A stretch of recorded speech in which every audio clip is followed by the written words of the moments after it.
Hello friends, today I am going to read the Hindu editorial by Rajesh and Bharat. India's AI Compute Conundrum. The Ministry of Electronics and Information Technology announced the launch of a continuous empanelment process for AI compute providers, which allows firms to apply on an ongoing basis to supply AI compute and related services.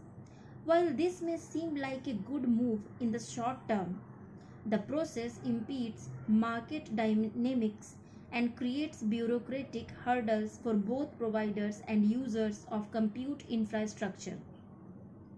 Allowing markets to function freely and offer services that meet consumer needs is necessary for long-term sustainability. Current approach challenges. The India AI Compute Mission follows a bidding process where impaneled vendors must watch the lowest bid price for the AI compute and services.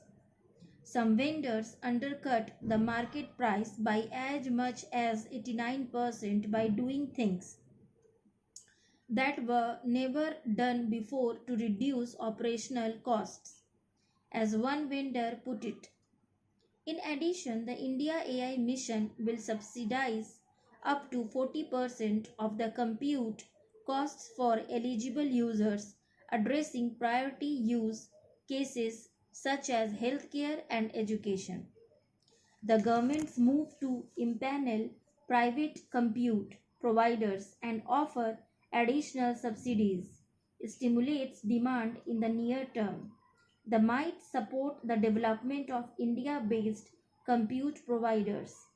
In addition, if done well, the continuous empanelment process could prevent cartelization among compute providers and allow newer providers to enter the market. However, it is worth asking if the bidding process that requires matching the lowest bid price is sustainable and how effectively it addresses the goals of developing sovereign computing infrastructure and encouraging innovation in priority areas. The lowest bid tendering process creates incentives to compromise on the quality of service as operational costs need to be kept to a bare minimum.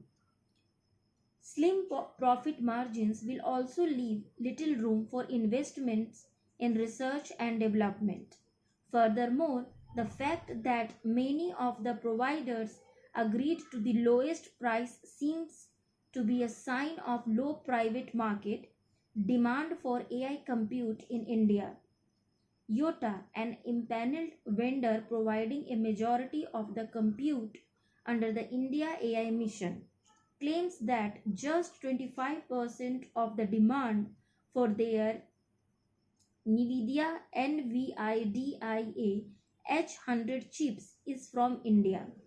While government intervention might stimulate demand in the near term, the below market price and the additional subsidy offered may cap private demand at what is available at the reduced prices. The end user policy for AI services under the India AI Compute Mission has several requirements to apply for the compute that create hurdles for users. This involves meeting various qualification criteria and a project and subsidy evaluation process. For instance, a startup applying for compute needs to be registered with Startup India or recognized by the Department for Promotion of Industry and Internal Trade. It will also need to demonstrate experience in AI machine learning and have an annual revenue of 50 lakh to 200 lakhs or funding above 100 lakh. The monitoring and evaluation team would then evaluate the project and based on several criteria approve the allocation and any subsidy requested. Such a process is necessary to ensure accountability and due diligence, but it adds too much friction. which will hinder innovation. DeepSeek has been disruptive in building AI models, comparable to frontier models developed by OpenAI, at a fraction of the cost. Some reasons for its success were that it was incubated from a hedge fund, ran its own data center, and had no business model. This allowed engineers to experiment without navigating through bureaucratic processes or internal coordination to get compute resources. India's choice to build its sovereign computing infrastructure may seem like a good move in the short term, as it provides ownership of computing resources and supports the development of a domestic infrastructure as a service market. Things to prioritize. However, some concerns remain. To create a sustainable market, providers must compete for market share by offering solutions that meet consumer needs instead of just undercutting prices. In addition, the 4,500 crore earmarked for the India AI compute pillar over 5 years will fund only the subsidy component for eligible projects. It is interesting to explore whether there is enough demand for projects that qualify for the subsidy. If not, a significant part of the budget allocation might remain unutilized.